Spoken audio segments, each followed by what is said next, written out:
สาธุเนาะเป็นมาสาธุเนาะเสียใจเนาะแต่เสียแรงใจเนาะวันนี้เสียไอพอนเป็นอะไรเนาะเนาะไอพอนเป็นเราเหมือนเนาะ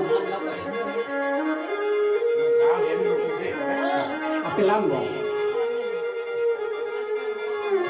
อันนี้มาอีกแล้วแก้วแก่นศรัทธาดีนี่แล้วผู้ที่มีผลทานเดือดปล่อยในวันลงปล่อยไว้ในวันห้อยปล่อยไว้สาธุสาธุให้เจ้า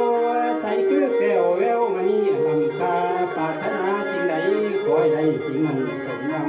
หมายอันละปล่อยภายหลังยาสวีมาตองเงินไหลนองท้องไหลเข่าในกระเป๋าเจ้าหล่นอังทั้งเอ๋ยทั้งรถอาบาเป็น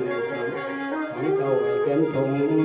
ความทุกข์ขอให้เป็นความหังนี่ประจำนี่แล้วให้เงินคำไหลห่มยาสมีความห่อนเวลานอนในผันคำมีเงินคำมันเกินส่วนว่าแหวนขันเดสอยสวรรค์นั้นอันขออันนี้อันใดขอให้พ่อเด้ออีกพ่อผู้มาท่านนี่แล้ว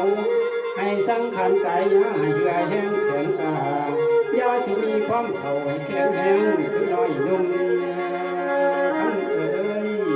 เงินคำไหลหอมสมบ้านได้หักหอมว่าสาธุเด้อสาธุเด้อน้อง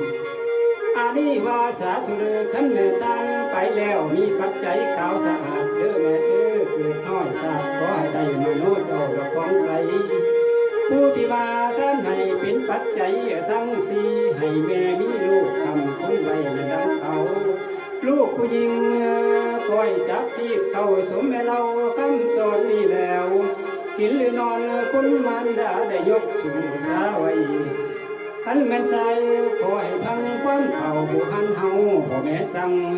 บุญทั้งหลังก็สิน้ำสวยอยู่สู่อยู่สวรรค์นอนหลับไปให้เจ้าได้เงินหมื่นนอนตื่นให้เจ้าได้เงินแสนเด้อแม่เด้อเดี๋ยวนี้มาให้ได้เก่ามีโศกโศกให้ยามาพันมันกะยามาเบียดพันไปเดียดทั้งหายให้หายเสียงแม่นาบ่รอตาคนงาม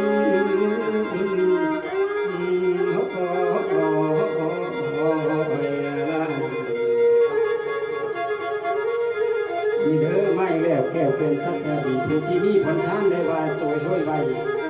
สาธุเด้อให้เจ้าใสคือแก้วแววมานี้ลำขาปรารถนาสิ่งใดขอให้ได้สิ่งนั้นสมดังมาโน่หมายอันว่าพ้อยไผ่หยังยาสุนีมาตองเงินไหลน้องทองไหลเข่าในกระเป๋าเจ้าหล่นอังทั้งโดลาบาทแป้งบาทเบี้ยของท่านให้แกนผง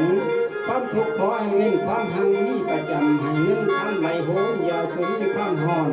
เวลานอนให้พันคำมีเงินคำเมียนเกมช่วงละแหวนและซอยสังมันมันให้อังคอคิดไหนขอให้พ่อเด้ออีพ่อหัวทานให้สังขารกายญาได้เหื่อยแห้งแข็งกา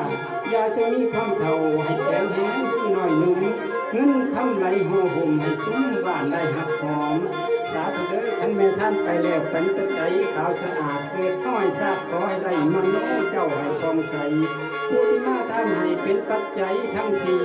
ให้แม่มีลูกคำคูณไปแม่ดังเขาสาธุ